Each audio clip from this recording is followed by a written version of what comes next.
Corona काल में छत्तीसगढ़ की अर्थव्यवस्था देश में एक आर्थिक मॉडल के तौर पर सामने आ रही है। राज्य सरकार मंदी बेअसर का दावा भी कर रही है। ऐसे में बीजेपी के फिजूल खर्ची के आरोप कितने उचित हैं, ये बड़ा सवाल है। दरअसल बघेल सरकार नवा रायपुर में 28 अगस्त को नए विधानसभा भवन का शिलान्यास करने जा रही है, जिसमें मुख्य अतिथि के तौर पर कांग्रेस अध्यक्ष सोनिया गांधी और राहुल गांधी को न्योता भेजा गया है। सरकार ने वीडियो कॉन्फ्रेंसिंग के जरिए समारोह में शामिल होने का आग्रह किया है, लेकिन बीजेपी ने इस शिलान्यास को महज पत्थर पर नाम लिखवाने की कोशिश बताया और फिजूल खर्ची करार दिया। आज मुख्यमंत्री आवास बना रहे हैं, 200 करोड़ का मंत्रियों का आवास बना रहे हैं। राजभवन बनाने की बात राज्यपाल जी ने मना किया कि राजभवन बनाने की अभी आवश्यकता नहीं है। विधानसभा भवन का शिलान्यास करवाने की बात हो रही है, तो वो सिर्फ पत्थर में अपना नाम लिखाने के लिए, सोनिया गांधी जी का नाम लिखवाने के लिए। तो नाम लिखवाने के लिए जब हमको कोई हमारा पुराना विधानसभा भवन अभी 10-20 साल चल सकता है, कोई उसकी आवश्यकता नहीं है। क्यों मंत्रियों के आवास बनाए जा रहे हैं, इसकी कोई आवश्यकता नहीं है। आज छत्तीसगढ़ जैसा छोटा प्रदेश, उस प्रदेश में सबसे बड़ी आवश्यकता है तो गांव, गरीब, मजदूर, किसान, उसकी आर्थिक स्थिति ठीक करने की आवश्यकता है। बीजेपी के आरोपों पर कांग्रेस ने पलटवार किया है। कांग्रेस ने कहा, नई राजधानी में 7,000 करोड़ रुपए खर्च करने वाली पार्टी किस नैतिक अधिकार से विधानसभा को गैर जरूरी बता रही है। दुर्भाग्य है भाजपा की ऐसी मानसिकता है, जिस नए राजधानी में 7,500 करोड़ रुपया जिन्होंने खर्च किया, वो केवल विधानसभा के बनाने के काम का अगर विरोध कर रहे हैं तो उनकी घटिया मानसिकता का द्योतक है। नई राजधानी में अगर हमारा राजभवन बन रहा है, अगर माननीय मंत्रियों के और मुख्यमंत्री के निवास बन रहे हैं, अगर वहाँ हमारा संचालनालय और मंत्रालय के कार्य वहाँ भवन बने हुए हैं, तो मैं ऐसा समझता हूँ विधानसभा भी नई राजधानी में अगर बनाया जा रहा है तो इसको भारतीय जनता पार्टी के नेताओं को कोई तकलीफ नहीं होनी चाहिए। एक्सप्रेसवे के निर्माण और रायपुर में स्काई वॉक पर करोड़ों फूंक देने को लेकर तत्कालीन रमन सिंह सरकार पर सवाल उठते रहे हैं। सत्ता से बेदखली के पीछे ऐसे ही कुछ मुद्दे जिम्मेदार भी रहे हैं, जिनका कांग्रेस को फायदा मिला। रही बात नए विधानसभा भवन की, जो राज्य की जरूरत है, जिस पर बीजेपी का सवाल उठाना कहां तक उचित है, यह आने वाला वक्त बताएगा। अभिषेक शुक्ल, बंसल न्यूज, रायपुर।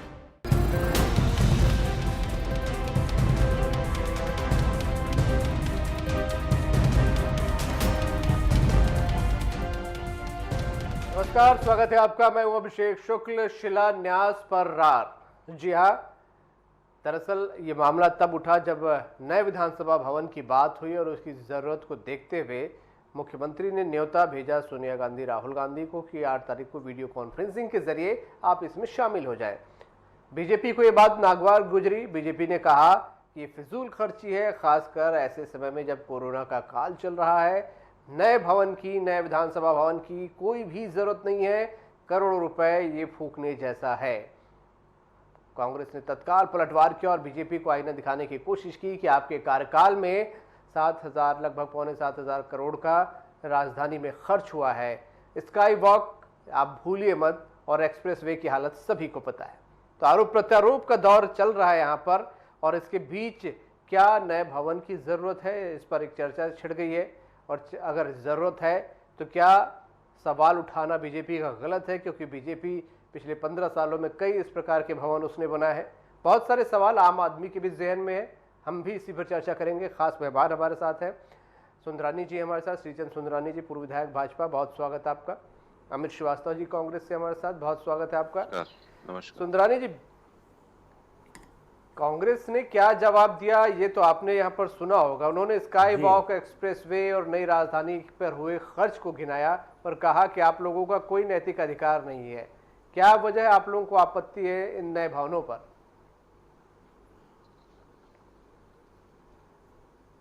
देखिए, हमें कोई आपत्ति नहीं। आपत्ति इस बात को है कि कोरोना के चलते, और वैसे ही जब से कांग्रेस की सरकार प्रदेश में आई है पिछले 2.25 साल से, तो अर्थव्यवस्था पूरी तरह से छत्तीसगढ़ की लड़खड़ा गई है। 13,000 करोड़ का पहले कर्ज, 1,300 करोड़ रुपए का अभी धान की अतिरिक्त राशि देने के लिए लिया गया है। 14,500 करोड़ पहले से कर्ज ले चुके हैं। ऐसे में विधानसभा भवन है, मंत्रियों के बंगले हैं, मुख्यमंत्री जी का बंगला है, राजभवन है हमारे पास, आने वाले 10 साल कोई खर्च न करें तो भी पर्याप्त व्यवस्थाएं हमारे पास है। अभी भी पूरे मंत्रिमंडल के लोग बंगलों में रह रहे हैं, विधानसभा भवन भी अपने पास है। तो आदरणीय बृजमोहन जी ने जो कहा कि वर्तमान समय बड़ा कठिन समय है सरकार के सामने, राजस्व का अभाव है, तो ये नाम लिखने के लिए पट्टिका लगाने के चक्कर में ये इतने सारे भूमि पूजन करके प्रदेश की गरीब जनता के करोड़ों रुपए, जो अभी विकास काम ठप पड़े हैं पूरे प्रदेश में, आने वाले समय में फिर धान खरीदना है किसानों का, लगातार राजस्व में गिरावट आ रही है। जो सरकार पे डालने की आवश्यकता नहीं है, इसको टाला जाना चाहिए, ऐसा बृजमोहन जी ने कहा है। चलिए जी, ठीक, मैं अमित श्रीवास्तव जी से भी जवाब ले लेता हूं। अमित जी, कारण जो यहाँ पर गिनाया जा रहा है, कोरोना का काल एक सबसे बड़ी वजह यहाँ पर बीजेपी बता रही है। उसको दिक्कत इस समय है, मौजूदा वक्त की वजह से दिक्कत है कि नए भवन ना बनाए जाए। अमित श्रीवास्तव जी। देखिए अभिषेक जी, जैसा अभी मैंने बाइट सुनी पूर्व मंत्री जी की, नैतिकता के नाते बीजेपी को तो इस पे कुछ कहने का अधिकार भी नहीं है, क्योंकि जिस प्रकार का 15 साल हमने देखा है, मैं आपको बताना चाहता हूं कि एक प्रेजेंटेशन बीजेपी की सरकार में हमको दिखाया गया था कि 2012 की बात है कि 2013 तक जो राजधानी हम बसाने का प्लान कर रहे हैं, उसमें हम 50,000 लोगों को तब यहाँ पर अगले साल तक बसा देंगे 2013 तक। आज 2020 आ गया है और जिस प्रकार से अभी सम्मानित हमारे वरिष्ठ मंत्री रविंद्र चौबे जी ने कहा कि 6,25,000 करोड़ रुपए खर्चा करने के बाद अगर इनको ये याद आए कि आज वहां पर जो बन रहा है, अरे आप देखिए कि जिस प्रकार की वो शहर को बसाया गया, जब हम कहते थे कि रायपुर शहर में 11 ठोक पानी की टंकी बनाना है तो ये उसके लिए पैसा नहीं देते थे, रायपुर शहर की जनता के लिए ये पैसा नहीं देते थे, लेकिन ये एनआरडीए बना के वहां पर नई राजधानी में, मैं आपको बताना चाहता हूं कि जो नई राजधानी बनी है उसका पूरा क्षेत्रफल अगर हम देखेंगे तो 225 किलोमीटर की पक्की सड़क, उसमें सड़क बनाई गई है और लगभग 80,000 हेक्टेयर पे उसको अधिग्रहण करके नई राजधानी को एक विश्व स्तरीय राजधानी बनाने का जो कार्य इन्होंने ये लगातार लगे थे, तब इनको तकलीफ नहीं होती थी, लेकिन आज ये अक्षम थे। अरे आज 2003 से ये थे और 2018 तक थे, 15 साल में इन्होंने एक तो विधानसभा भवन नहीं बनाया और वो हर चीज इन्होंने वहां पर बनाई जिसपे इनको लगता था कि मोटा माल जिसमें मिलना चाहिए उस पे वो काम करते थे। आज अगर आप बताइए कि जिस प्रकार इन्होंने, अगर हम लोग कैलकुलेशन करने जाएंगे और इनकी जो कुनीति थी, जो वहां पर भ्रष्टाचार का खेल चल रहा था, जो जन विरोधी नीति ये बना रहे थे कि जो रायपुर शहर की जनता के लिए ये फंड नहीं एलोकेट करते थे, लेकिन नई राजधानी इनको बनाना था। उसी प्रकार एक बहुत महत्वपूर्ण विषय पे आज आपका मैं ध्यान आकर्षित करना चाहता हूं अभिषेक जी, कि ऐसी क्या इनकी मजबूरी थी कि अगर आप देखिए कि शहर को संभालने के लिए महापौर होते हैं, आरडीए को संभालने के लिए उनके चेयरमैन होते हैं, तो एनआरडीए में आज तक किसी जनप्रतिनिधि को क्यों नहीं बैठाया गया? ये इसलिए नहीं बैठाया गया कि जो सीएम हाउस से सुपर सीएम जो पूरी सरकार चलाते थे, वो डायरेक्ट उनके हाथ में सब रहे और वो कमीशन बांट के, अब बंदर बाट वहां पर करते रहे। ये प्रदेश की जनता की जो गाड़ी कमाई है उसको कैसे कमीशन खोरी में पूर्ववर्ती सरकार ने लूटा है, ये भी पूरी प्रदेश की जनता ने अभिषेक जी देखा है। और मैं आपको बताना चाहता हूं कि आज इनकी जो करगुजारी है उसको ठीक करने के लिए आप देखिए जिस प्रकार एक्सप्रेस हाईवे आज बन के अधूरा पड़ा हुआ है, जो भ्रष्टाचार वहां पर रोडें दसक गई थी, एक एक्सीडेंट होने के बाद जब उसकी जांच की गई तो पता लगा कि उसको जो फिलिंग करना था वो ढंग से फिलिंग नहीं किया गया, किसी ने उसको देखा नहीं। क्यों? क्योंकि इनको चुनाव के पहले अपने नाम का पत्थर लगाना था, इसलिए लोगों की जान जोखिम में डाल के उस रोड को कैसे चालू करें ये उस पे भिड़े रहते थे। उसके बाद स्काई वॉक, लोगों की जनता की गाड़ी कमाई किसी से पूछी नहीं जाती थी। आज आप देखिए कि ढेर सारे वहां पर गार्डन बनाए गए, ब्यूटिफिकेशन किया गया, सब कुछ इनके द्वारा किया गया, लेकिन जब अगर हम करते हैं तो ये छटपटा रहे हैं कि अरे ये पत्थर में नाम लिखाना चाहते हैं। तो भाई साहब, अगर सरकार में है, हम जो काम करके 3 साल गए थे, जो हमारे आने के बाद उसमें पत्थर आप लोगों का लगा। आज जो हम काम कर रहे हैं तो वो अगर हम कर रहे हैं तो आपको ये क्यों लग रहा है कि हर चीज को आप राजनीतिक चश्मे से क्यों देखते हैं? अमित जी, अभी जो भवन बन रहा है आप उसे मानते हैं लॉजिकली है और इसमें सही तरीके से काम हो रहा है, भवन निर्माण होना चाहिए। सुंदरानी जी, कांग्रेस का मानना है कि उसका जो निर्माण है इस वक्त की जरूरत है। उन्होंने आप लोगों पर बहुत सारे आरोप लगा दिए और आप लोग राजनीति कर रहे हैं, उनका सीधा सीधा यहाँ पर कहना है। क्या पिछले कुछ जो निर्माण आप लोगों के थे, निश्चित रूप से सवाल तो उठेंगे क्योंकि आप लोगों ने भी सवाल उठाया है, एक्सप्रेसवे, स्काई वॉक या जो नई राजधानी की बात यहाँ पर आई जो कि अब तक बस भी नहीं पाई है, तो सवाल तो आप लोगों से भी पूछा जाएगा। देखिए, हम लोगों पे जो ये आरोप लगा रहे हैं, हम लोगों ने 3 लाख करोड़ रुपए के विकास के काम किए हैं छत्तीसगढ़ में 15 सालों में, और 3 लाख से अधिक करोड़ का काम जिस सरकार ने किया हो, अगर एकाध काम में अगर कोई त्रुटि निकाल दें, वो भी त्रुटि ये निकाल दें, त्रुटि है नहीं, जानबूझ के इन सारे मामलों को लटकाने का काम कर रहे हैं। ये बार बार स्काई वॉक की बात करते हैं। इन्होंने जनता को वादा किया था चुनाव के पूर्व, हम स्काई वॉक को तोड़ेंगे, क्यों नहीं तोड़ पाए अभी तक? 1.25 साल में बताने का प्रयास करेंगे, और अब बोल रहे हैं कि हम वहां से व्यापार करेंगे, व्यापारियों को देंगे, व्यापार के लिए हम स्काई वॉक का उपयोग करेंगे। बार बार ये बयान बदल के जनता को गुमराह करने की बात करते हैं। क्या स्काई वॉक रायपुर की आवश्यकता को देख के नहीं बनाया गया? निश्चित रूप से बनाया गया। ये एक स्काई वॉक की बात करते हैं, 4 लाइन 6 लाइन सड़कें अगर बनी तो किसने बनाई? आज छत्तीसगढ़ अगर विकसित हुआ पूरे प्रदेश में तो किसने किया? डॉक्टर रमन सिंह जी की सरकार ने किया 15 साल में। आज अगर यहाँ कृषि का रकबा बढ़ा तो किसने किया? कितना धान पैदा होता था छत्तीसगढ़ में? आज डॉक्टर रमन सिंह जी की सरकार में 85 लाख मेट्रिक टन धान होने लगा। इस छत्तीसगढ़ में सिंचाई की व्यवस्था हम लोगों ने की। लगातार विकास के काम करने के बाद भी त्रुटियां जैसा आप बोल रहे हुई है, तो सवाल तो उस पे उठाएंगे। नहीं, अगर नहीं, मैंने त्रुटियां हुई ये नहीं कहा। मैंने कहा अगर हमारे शासन में कोई त्रुटि नहीं, मैंने कहा कि स्काई वॉक में अगर त्रुटि है तो बताएं ना, क्यों नहीं तोड़ पाए 19 महीने में? ये त्रुटि बोलते हैं। स्काई वॉक शहर के उपयोगिता को देख के बनाया गया था। ये इन्होंने जनता के बीच में गलत प्रचार करके भारतीय जनता पार्टी की सरकार को बदनाम करने का प्रयास किया। अगर आज भी इन्होंने इतनी सारी एसआईटियां गठित कर डाली, क्यों नहीं दंडित किया किसी भी मामले में? अगर दोषी अधिकारी थे क्यों नहीं कार्रवाई की? सिर्फ ये जनता के बीच में भ्रम फैला के राज करना चाहते हैं। 14,000 करोड़ रुपए का कर्ज लाद दिया 19 महीने में। कहां की बात करते हैं? ये फिर भवन बनाने के नाम पे फिर 2,000-4,000 करोड़ का कर्जा लेंगे मंत्रियों की सुविधाओं के लिए। विधानसभा का भवन आज हमारे पास है, बहुत अच्छा भवन है, शहर के बाहर है, और लगातार पिछले 20 साल से उस भवन में विधानसभा हो रही है, लगातार हो रही है। अमित श्रीवास्तव जी, कहां के खर्चों का बोझ लादना चाहते हैं? जरूरत क्या है, भाजपा का कहना है? जी देखिए, भाजपा को समझ में नहीं आएगा। जिस प्रकार अभी भाजपा के सम्मानित प्रवक्ता कह रहे थे कि राज करें 15 साल, देखिए यही फर्क है, बेसिक डिफरेंस है जो मैं हमेशा आपको आपके चैनल में कहता हूं ना, कि गांधी विचारधारा और गोडसे विचारधारा में यही this is the basic difference. आज ये कह रहे हैं कि आप ये इस कार्य की जरूरत नहीं थी, तो मैंने जैसा कहा ना कि अच्छे काम को बीजेपी देख नहीं पा रही है। और जिस प्रकार ये अभी अपने 15 साल की उपलब्धि गिना रहे थे, छत्तीसगढ़ की जनता ने देखा है उनका कुशासन, भ्रष्टाचार और जिस प्रकार से कमीशन खोरी और जन विरोधी नीति बना के ये काम करते थे, और जिस प्रकार ये कह रहे थे, तो मैं आपको बताना चाहता हूं कि आंकड़े जो सुंदरानी जी ने कहे हैं वो कुछ उनको कंफ्यूजन है।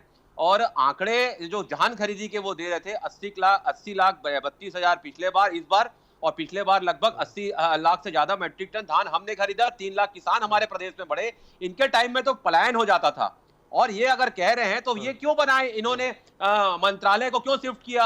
अगर ऐसी बात है तो बहुत अच्छे से डीकेएस भवन जो है, आज जो सुपर स्पेशलिस्ट जो हॉस्पिटल इनके द्वारा बनाया गया, और जो भ्रष्टाचार वहां पर किया गया, तो क्या इसलिए वहां पर नया भवन बनाया गया था कि यहाँ पर अपने दामाद को वो भवन को दे देंगे और उसमें खुलेआम भ्रष्टाचार होगा? हमने समय समय पे वहां पर ये बातें को उठाया है कि जिस प्रकार से आप भी इस बात के गवाह हैं। आप लोगों ने मंत्रालय बनाया, भाजपा भी वहां पर नजदीक से चाहती है बाकी बंगले बनाना।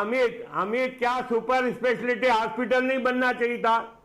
450 बनना चाहिए था, बिल्कुल बनना चाहिए था। हम आपके जैसे भैया राजनीति करने के लिए उसका विरोध नहीं करते, लेकिन जो प्रथा वहां पर चल रही थी, बिना कमीशन खोरी के वहां पर कुछ कार्य नहीं हो रहा था। समय समय पे अखबारों ने उठाया है, सामाजिक संगठनों ने उठाया है। हमारा विरोध उस भ्रष्टाचार पे था। एक आध प्रमाण कमीशन खोरी का है आपके पास? एक आध बिल्कुल प्रमाण है क्या? देखिए, सुनिए, प्रमाण है? आपने सुनिए, बिल्कुल है, बिल्कुल है। और आप जो कह रहे थे एसआईटी बनाया है, दंडित नहीं किए, तो मैं आपको बताना चाहता हूं, आप वरिष्ठ विधायक रहे हैं, आप वरिष्ठ नेता हैं भाजपा के, आपको पता होना चाहिए आपके विधानसभा का ये मुद्दा है। 3 अधिकारियों को उस पर सस्पेंड किया गया है स्काई वॉक पे। आप बोलेंगे तो मैं आपको नाम भी व्हाट्सएप पे भेज दूंगा। और जो आप एसआईटी की बात कर रहे हैं, निश्चित तौर पे उस पर कार्रवाई चल रही है। और जी अभिषेक जी, वॉइस कट रही है। चलिए सुंदरानी जी से मैं सवाल कर लेता हूँ। सुंदरानी जी, अमित जी का कहना था कि आप लोगों ने मंत्रालय बनाया, आप लोगों को वहां पर अगर लगा कि मंत्रालय बनाना जरूरी था, तो आज कांग्रेस सरकार को लग रहा है कि वहां पर विधानसभा और बंगले रहने चाहिए, कामकाज में आसानी होगी, उनका तर्क है। देखिए अभिषेक जी, जो मंत्रालय बनाया, जो ऑफिसेस वहाँ पे शिफ्ट हुई, वो कहीं ना कहीं पुराने रायपुर पे यातायात के दबाव को कम करने का प्रयास था और लगातार किया गया। अभी फिलहाल देखिए, बृजमोहन ने पहले इस बात को कहा, आदरणीय बृजमोहन जी ने कहा कि कोरोना काल चल रहा है, वैसे ही आर्थिक संकट से हम जूझ रहे हैं। कहीं ना कहीं 14,000 साढ़े 14,000 करोड़ का कर्ज ये सरकार ले चुकी है। ऐसे समय में अगर राजस्व की रिकवरी रेट कम है, कहीं ना कहीं इस बात के खर्च पे लगाम लगाई जानी चाहिए। जब अवसर आएगा फिर बनाएंगे, क्या दिक्कत है? जब डॉक्टर रमन सिंह जी के पास अवसर था अच्छा काम करने का, अच्छा काम किए, कल विकास के खूब काम किए। अब फिर अगर राजस्व इकट्ठा होगा, मुख्यमंत्री निवास बनाए, विधानसभा भवन बनाए, सचिवालय बनाए और बहुत सारे मंत्रियों के बड़े बड़े बंगले बनाए, दिक्कत क्या है? अभिषेक जी, मैं जवाब देना चाहूंगा 10 सेकंड, आवाज आ गई अब? लेकिन बिल्कुल बोलिए अमित जी। जिस प्रकार भाजपा के हमारे सम्मानित प्रवक्ता कह रहे थे, मैं आपको बताना चाहता हूं कि जो इनका डिजाइन था मुख्यमंत्री निवास का, वो किसी महल से कम नहीं था। 16.5 एकड़ में बना रहे थे। हमारे प्रदेश के मुख्यमंत्री जी ने अपने जो अभी मुख्यमंत्री निवास है उसको 6.25 एकड़ कर दिया। तो ये पूरे प्रदेश की जनता के समक्ष ये विषय आया था। और आपने जैसा कहा कि काम करने का अवसर मिला था, तो आपने काम तो किया, मैं इस बात से बिल्कुल कहता हूं, लेकिन आपने काम आप किसके लिए किए? अपने नेताओं के लिए आपने काम किया। और जिस कमीशन खोरी की मैं बात करता हूं, आपने कहा प्रमाण, समय आने पे वो प्रमाण भी आपके समक्ष आ जाएगा और सारे लोगों के बीच में आ जाएगा। और रही बात हमारी सरकार के काम करने का, तो इस कोरोना काल में भी हमारी सरकार, आपकी जो केंद्र की एजेंसी है, आपकी जो केंद्र की एजेंसी है, वो हमारे अच्छे कार्य को दर्शा रही है कि यहाँ पर अच्छा कार्य हो रहा है। 22% जीएसटी हमारी यहाँ पर अभी कोरोना काल में बढ़ी है। 32,000 से ज्यादा यहाँ पर गाड़ी का रजिस्ट्रेशन हुआ है। 3,000 से ज्यादा जो न्याय योजना में हम किसान भाइयों को पैसा पहुंचाए हैं, करीब 3,000 से ज्यादा लोग ट्रैक्टर खरीदे हैं। तो हमारी नीतियां लोगों को पसंद आ रही हैं। और आपने जो कहा, हमारा ध्येय एक ही है कि जो 6,25,000 करोड़ रुपए वहां पर खर्चा हो गया है, और 15 साल रहने के बाद भी अगर भाजपा वहां पर लोगों को नहीं बसा पाई थी, तो ये भाजपा का फेल्यूर है। हम उसका प्रयास कर रहे हैं। हम छत्तीसगढ़ की जनता की गाड़ी कमाई को सुंदरानी से भी जवाब लेते चलते हैं। सुंदरानी, अमित जी के सवालों का जवाब दें। थोड़ा सुनो आप जी, बोलिए। बिल्कुल सुंदरानी जी बोलिए। अमित, 22% जीएसटी की बढ़ने की बात कर रहा हूं। अमित, थोड़ा लेखा जोखा चेक कर लो जाके। वो मार्च और अप्रैल में लॉकडाउन के दौरान जो जीएसटी आया था, उससे 22% जून में बढ़ी है, न कि पिछले जून के मुकाबले इस जून में बढ़ी हो। अगर 2019 के जून के मुकाबले जून 2020 में 22% अगर जीएसटी बढ़ा होगा, तो मैं राजनीति से अपने आप को हटा लूंगा। ये प्रमाणित कर दे। कहां की बात कर रहे हो आप? 22% जीएसटी बढ़ा है। अगर 22% जीएसटी दिलवा दीजिए केंद्र सरकार से। अरे आपका कोई पेंडिंग नहीं है। देखिए नहीं, आप देखिए बात को मत पलटिए। आप ये बताएं, 22% जीएसटी जून माह में बढ़ा है, आप कह रहे हैं। अगर जून 2019 के मुकाबले 2020 के इसमें 22% जीएसटी बढ़ा हो, मैं हर चुनौती को स्वीकार करने को तैयार हूं। अमित, मैं आपको डाटा बता देता हूं। सुनिए जी, आप मेरे बड़े भाई हैं, बहुत सम्मानित है मेरे लिए। मैं आपको एक आंकड़ा दे देता हूं। अमित जी मैं भी बोलूं आपका भैया? मैं आपको उलझाना नहीं चाहता, कम से कम इस दीजिए अमित प्रकार के मैं डाटा बता अमित देता हूं तुमसे आपको, ये अभिषेक जी। कहूंगा, तुम मेरे बहुत जी। छोटे भाई हो, आपके जी। हाँ जी जी जी, बताओ। आप मेरे लिए बहुत सम्मानित व्यक्ति हैं, 2019 मेरे जून बड़े का भाई हैं बताओ आप, पहले। लेकिन मैं आंकड़ा बता देता हूं। हाँ। 2019 में 2093 जीएसटी हमको अमित, मैं प्राप्त हुई तुम्हारी थी। गलती को सुधारना चाहता हूँ। दूसरा प्रवक्ता, भैया सुनिए, मेरी बात सुन लीजिए। 2019 में जीएसटी था 2093, 2020 में हाँ, बताओ। आया है 2459। मैं आपको आंकड़ा दे दिया हूं। और जो आप कह रहे हैं, तो आप इस बात को डिनाई कर सकते हैं कि 32,000 से गाड़ी रजिस्टर्ड हुई है। हमारी सरकार की नीतियां थी और आपकी केंद्र सरकार की एजेंसीज बैठी है भैया, उन्होंने कहा है कि इस कोरोना काल में हमारी सरकार अच्छा काम कर रही है। अब अपन हम लोग विषय में जो बैठे हैं, उस पर हम बात कर लेते हैं। मेरे पास इस वक्त समय बहुत कम है। जी जी जी, मैं अमित एक चीज और अमित जी, बोलूंगा। आपके सवाल का बात सुंदरानी आप से सुन जवाब ले लीजिए। चलता हूँ। सुंदरानी जी जवाब दीजिए जी। देखिए, बोलिए, 2020 की अगर हम बात करें, मार्च अप्रैल मई लॉकडाउन था। जून में निश्चित रूप से गाड़ियों की सेल बढ़ी, लेकिन फिर जुलाई की स्थिति का आकलन करें आप। राजस्व साल भर का इकट्ठा कर लें, राजस्व का साल भर का लेखा जोखा बना लें। 2019 के मुकाबले 2020 में राजस्व घटा है हमारा, हर क्षेत्र में घटा है। यहीं का नहीं घटा है, पूरे देश के राज्य सरकारों का घटा है, यहीं का नहीं घटा है, केंद्र सरकार का भी घटा है। समय आज मेरे पास इतना ही है। मुद्दों पे सुंदरानी बात जी, अमित जी, करें, बात हमारी होनी चाहिए। चर्चा मुझे अब यहीं खत्म करनी पड़ेगी। बहुत अहम विषय है आज, क्योंकि जनता की गाढ़ी कमाई की बात हो रही है। क्या नए भवन बनने चाहिए, नहीं बनने चाहिए?